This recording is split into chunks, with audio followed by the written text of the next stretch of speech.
presenter. So next we have Kim Lovejoy. She's here. There's some flyers on the tables from our presenters typically. She's from Porn Free, Colorado. Kim, where are you at? There you are. Thank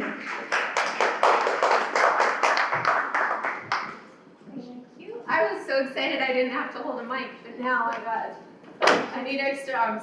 You can put it back in if you want. No, it's okay. All right, y'all. Welcome to my time machine. Hello. We're going back to when I was 8 years old. All right, everybody, do the little Wayne's World.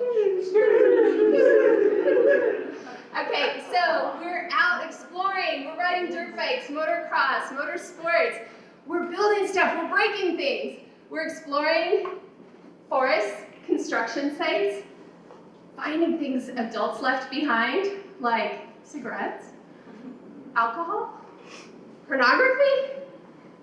Yep, I was 8 years old when pornography got its hook in my heart and pulled me into a dangerous trap that would end in a lifetime of sexual exploitation and abuse that almost ended in my death. When we look at what happened that day, that simply benign Playboy magazine, comparatively speaking, when we look at today's standards, taught me everything I needed to know about sex. This is how you should look. This is how you should act. And most importantly, this is what the boys like. I learned everything I needed to know that day about sexuality. I was excited, yet ashamed. I was intrigued, yet terrified. Like many of us in this room, pornography hijacked our sexual scripts when we were kids.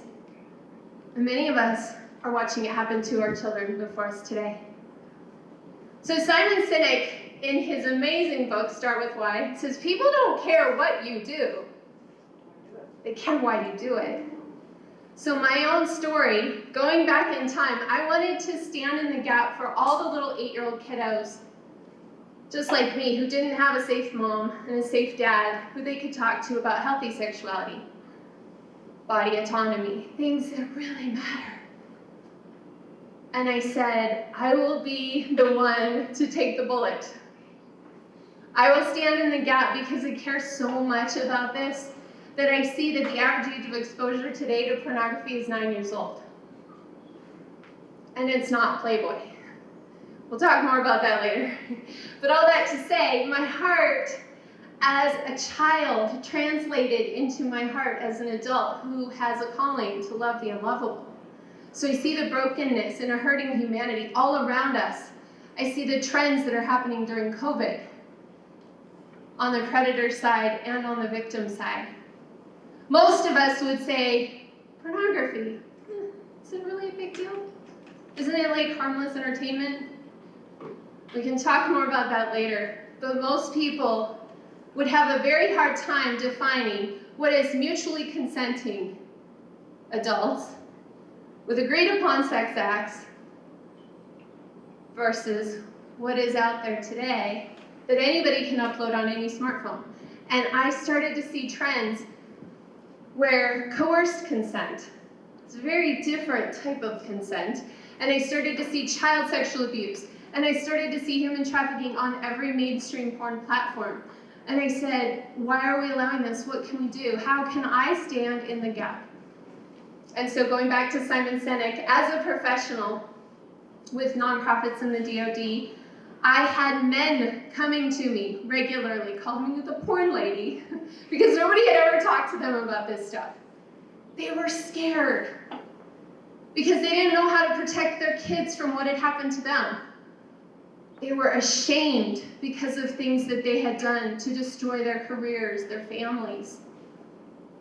And they were terrified and suicidal because of what was coming based on the things that were haunting them from the past. So I said, how can I love and give and serve to help heal our hurting humanity right now? Standing in the gap. And I thought, who does it better? Harriet Tubman said, she freed 1,000 slaves, but you all know she said she would have freed how many more? 1,000 more, if only what? They knew they were slaves. How many of us don't even know we're enslaved to pornography? And how inextricably linked it is to human trafficking. And our kids are being caught in that dangerous trap just like I was. So in closing, I used to want to save the world, to end war, and to bring peace to humanity. But then I caught a glimpse of the darkness that lives inside each of them. A battle that they can only fight within themselves, something no hero can ever defeat. And then I learned that only love can truly save the world. So this is why I stay. This is why I fight. This is why I love, I give, and I serve to help heal our hurting humanity. And just like Wonder Woman, with a little paraphrase, that's why I'm here today. That's why I created Porn Free Colorado, because I care so much about protecting the innocence of our children from the predators, the pedophiles, and the pornography that's dangerously lurking online. So I want to empower parents as the #1 weapon in the arsenal to protect our kids from the dangers lurking online. The end.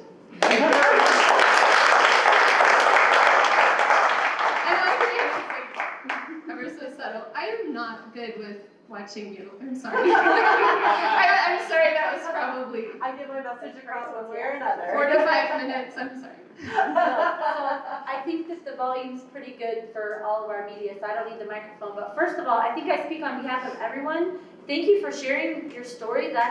You did it with a smile on your face, and you've practiced it. Obviously, you've worked through some of that stuff. So thank you for sharing, because that's really powerful. Thank you. And for doing what you do. So now we have 20 minutes of Q&A. So just start popping up. Yep. Thank you. Yes. What do you see as the biggest obstacle to getting started on your goal? On my goal? Yeah. Well, I think that the biggest obstacle to getting started is the understanding, because most people, and I won't put anyone on the spot, like with a show of hands, most people, sadly, watch pornography, men and women, boys and girls, all genders, all sexual orientations, everyone. So when we look at the pervasiveness of the problem and we think most people say it's harmless entertainment, we forget the inextricable links. And I brought a copy of, our State Department every year does the Trafficking in Persons report. I don't know if anybody has ever read this lovely, it's like 600 pages. It talks about how it tiers every nation on how they're fighting human trafficking, and pornography is constantly a theme. I have partnerships with licensing agreements for my content and my materials with other nations. I just was talking with India this morning, and India has a huge problem, 1.53 billion people, with child labor trafficking and child sex trafficking. So they do outreach in the brothels to rescue kids who have been trafficked through pornography. So we can sit here safely in Colorado Springs and watch a child in India being live stream raped for pennies on the dollar, less than a cup of coffee. And I'm not okay with that. And I do get emotional because I care so deeply. I care about all y'all. I love all y'all and your kids. And so the biggest thing I think that I would say is I heard the gasps and I heard the wows when I said that. Most people don't know that that's happening. Most people don't know that you can upload that type of content to any number of porn sites with the click of a button.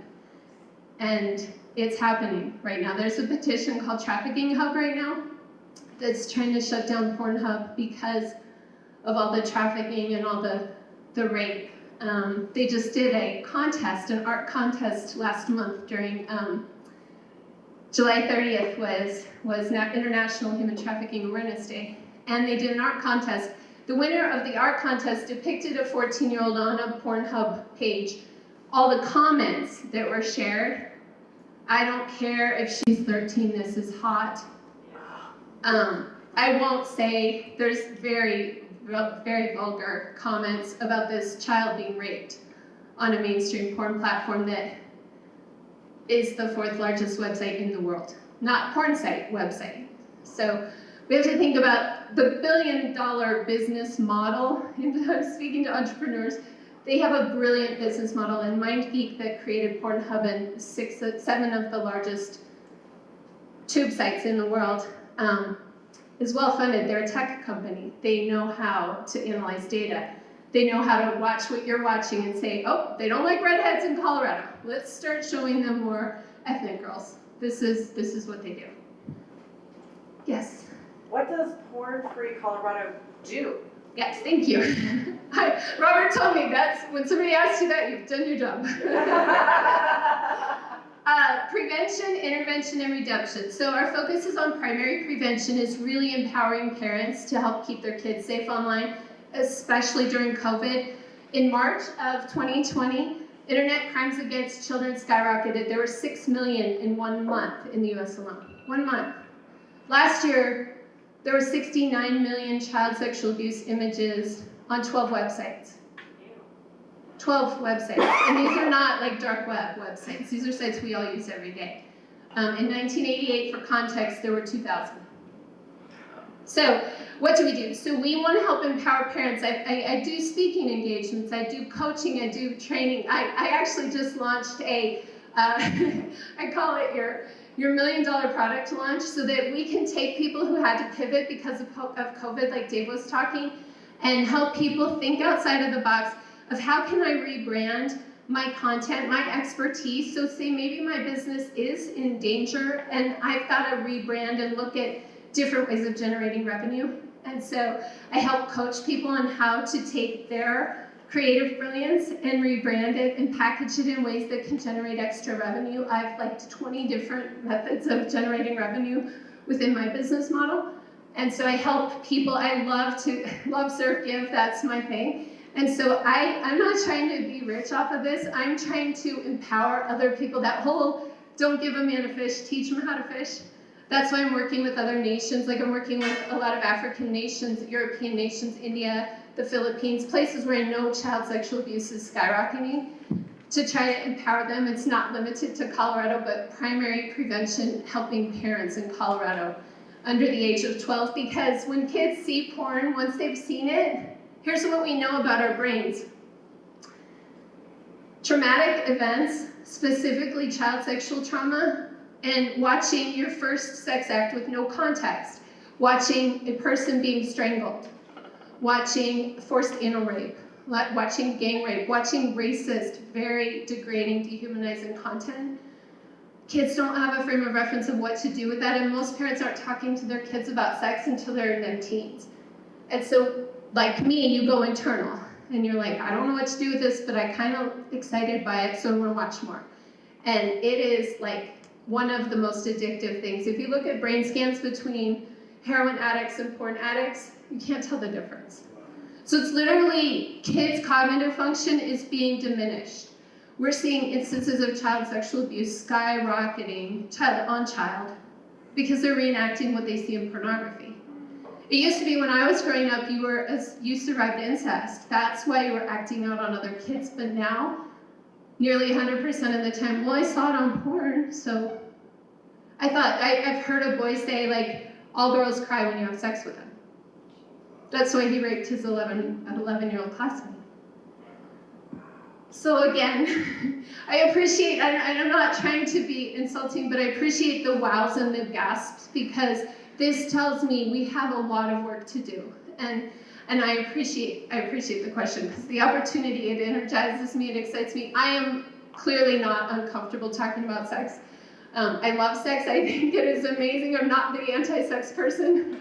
I think it's so beautiful and so breathtaking that we have to redeem it from the counterfeit. Because kids don't know that, they did a meta-analysis of 46 studies about 10 years ago, and the content's gotten darker since then. And they found that 88% of the top porn films had violence in them. 88%. So this isn't, when people talk about ethical porn to me, I say, let's look at the data.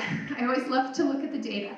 And 96%, 97% of the victims were female. So the reaction that I really want to drive home is that the recipient of the violence, and in one film there were 128 instances of violence in one film, which typically, like the average in the US is 10 minutes and 28 seconds that we spend looking at porn in each setting, mostly between 11 and 1 a.m. So when you're asleep, your kids have their phones alone in their room. Guess what they're watching? Anyway, so the bottom line with that one was, I have no idea. I completely lost my train of thought. Yes, ma'am. Sorry. No, you're good. Do the data show anything about the fact that majority of the United States people claim to be religious or Christian? Oh, And does that benefit? Is any teachings from teaching that that is not acceptable Y'all, Christian health? okay, I'm a lover of Jesus. I'm not here to proselytize, but I will say this. I proudly claim my faith. Sadly, the Josh McDowell Ministries, I don't know if any of you are familiar with him, has said pornography is the #1 destroyer of marriages, of men, of women, and of children in our society. In Christian circles, specifically, the numbers aren't very different. We have about 70% of men and about 33% of church-going women watching pornography regularly, seeking it out. Not like kids who stumble upon it because they typed boobs into Google, which you do, right? That's how I would have found out, because your parents don't talk to you, you want to know. That's why kids are using porn as sex ed, because mom and dad, I hate to say it, we're not doing our jobs. So did I answer your question? I was Yes. wondering about the data. Yeah, it's not good. I'm very sad about that. We have a lot of work to do. Yes, ma'am. What are some elementary steps that parents can do to guard their children, other than obviously finding resources like yourself, but like the web browser searches and all that stuff, just things that we probably don't think our kids are looking at, but Yeah. probably need to monitor Yeah. and put some security measures in place for it? Well, that's a great question, and we're actually working on some legislation right now that will help put some more accountability on the tech companies, because parents right now, you have to go through about 30 steps to keep your kids' phone safe. Tech companies, all they would have to do is say, you buy a new iPhone, we're going to automatically assume you're under 18 until you set it up otherwise. Easy win, right? There's current legislation that we're working on, and of course the tech companies are coming after it, like they did with Fosta Sesta. If any of you read about the Backpage scenario where they're trafficking kids on Backpage, tech did not like it because that's, threatening their bottom line. We work on internal filters. My 2 books, Be Careful Little Eyes, which is for children under 7. It's a gentle conversation for parents to talk to kids about how do you put an internal filter so that I know what it is, I know what to do when I see it, and I know who to talk to. Who are my trusted adults? Because a lot of times predators and pedophiles are using pornography to groom kids, to normalize. This is what you want more of this. And we see kids as young as 6 months old being groomed into the sex industry because it was taught to them as play. So that's the one really good thing, is starting the conversations a lot earlier than you would think about things like body autonomy, about labeling your body parts as they are actually called. Because a lot of times when I know an instance of a child that was being sexually abused, and she said, well, daddy likes to give me a cookie every night, or he likes me to eat his cookie every night. I think I said that backwards. He likes to eat my cookie every night. Mom was like, oh, that's so cute. Daddy likes to eat, her cookie was her vagina. So she didn't know, because they didn't tell their daughter that that is not what that's called. So those are things that parents can do. Yes? So I have a question about human trafficking. It Yes. seems to be very big on social media right now. Yes. Can you give us facts on how saturated it is and the truth of it in our societies right now? Such a great question. I will say this.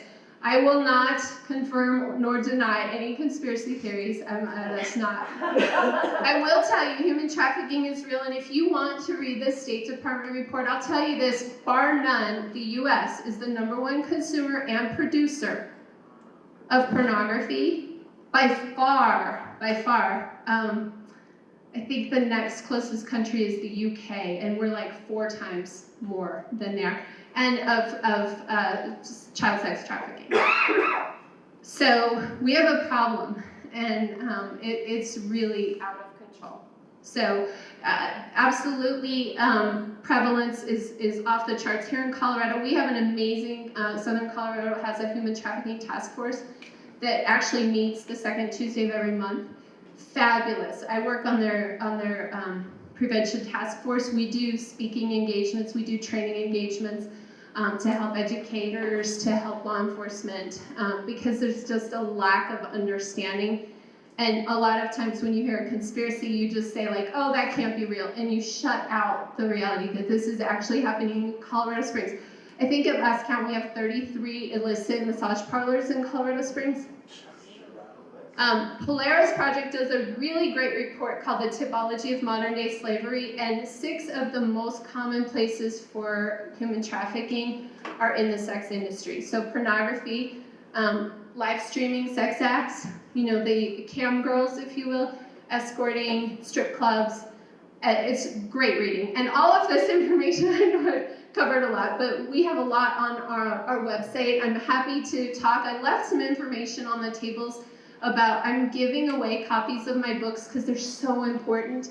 Lastly, really important to the men in the room. If you ever read Napoleon Hill's Think and Grow Rich, chapter 11, The Mystery of Sex Transmutation. I do a mastermind on it because I believe so powerfully in men. I love men so much. I think you get a really bad rap most of the time. But the idea of taking your sexual energy and harnessing it for creative brilliance, especially right now, I am teaching workshops on that specific thing and how you can take that content and teach your young men, your boys, your sons, your Eagle Scouts, whoever. So please reach out. I'm happy to share anything I can to love and serve and give.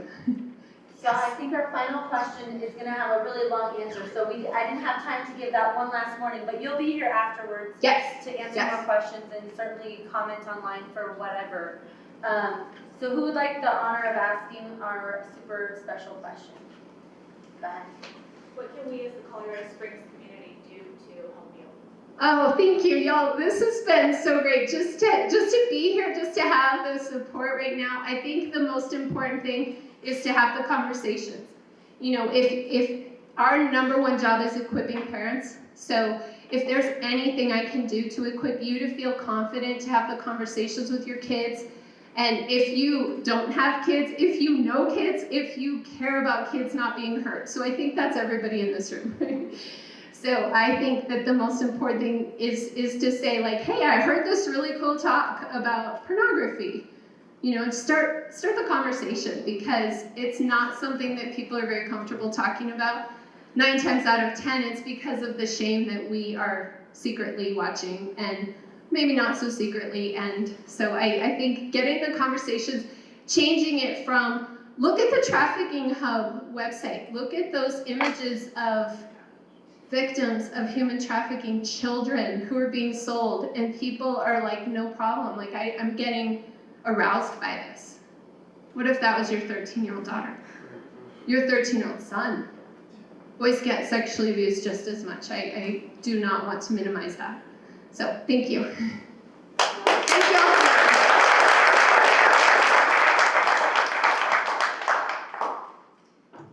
Do you have some of those books with you today?